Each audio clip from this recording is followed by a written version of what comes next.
This is an interact or a delayed mirror where everything happens 3 seconds later. So I step out of the picture, but I'm still in the picture.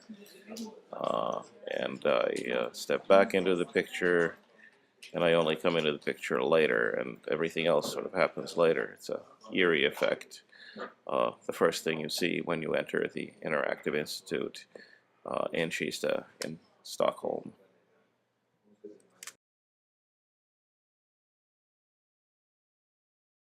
Could you tell us how does one play or how does one not play brain ball?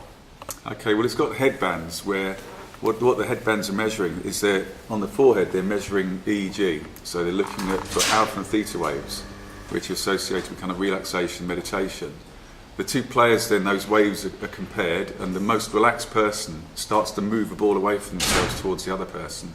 So in the end, it's like the most relaxed person or chilled out person wins. A broader kind of application in that, it's a kind of meditation trainer. So we talk about relaxation, but it's also, in meditation, you kind of concentrate, you focus, you bring something down to a point.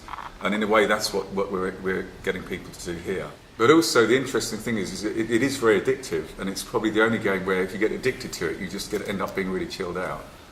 So, and we've seen a lot of children play. A lot of children and young kind of people, again, really get into it because there's something about the movement, the aesthetics of it, this whole notion of kind of competing in non-competing, which is very, very compelling. Yeah. And basically, it's simply moving this little ball from one place to the other. Unfortunately, today some batteries are... Yeah, we just need to recharge. Yeah.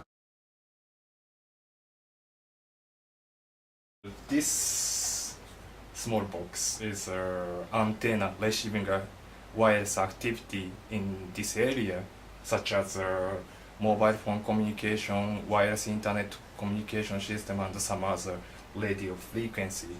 And this guy itself creates sound just like a noise like this.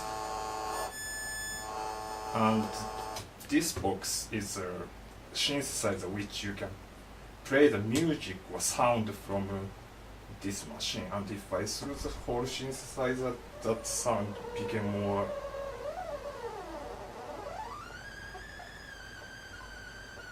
musical type of sound.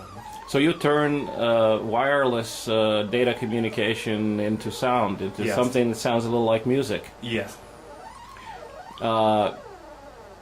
So this is a half-finished project, or are you going to install it someplace? Or? It's part of my performance equipment. So I play with this one is a pretty new one. So I haven't shown in the public yet, but I have some other stuff and played in the public space. So you set up and you do a sound performance, yes, or a concert, call it what you wish. Yeah. Yes. And of course, this can then be the practical application is that you could be asked to do this for companies. You can be asked to do this for social events, and as a something unusual and yes, yeah. Sort of. How long have you? What is your background? Are you a? My background. Do you have a technical background? Because you're able to put all this stuff together. No, I don't have any technical background at all. I studied the textile design and the textile art. So means more traditional craft work, non-technical related. So how did you end up from being a textile designer to making strange musical noises? It's a long history. But anyway, well, I wasn't so interested in the textile stuff when studying a textile. I was interested in more like a interactive or engineering stuff, and so textile also you can put a lot of high-tech stuff in the textile, like weaving a circuit board and weaving optical fiber. And so when I was studying, it's kind of like a traditional stuff. Also, I was working with the electric stuff bit as a hobby level of stuff. And then just I lost the textile part, and I'm just working with electronics part right now.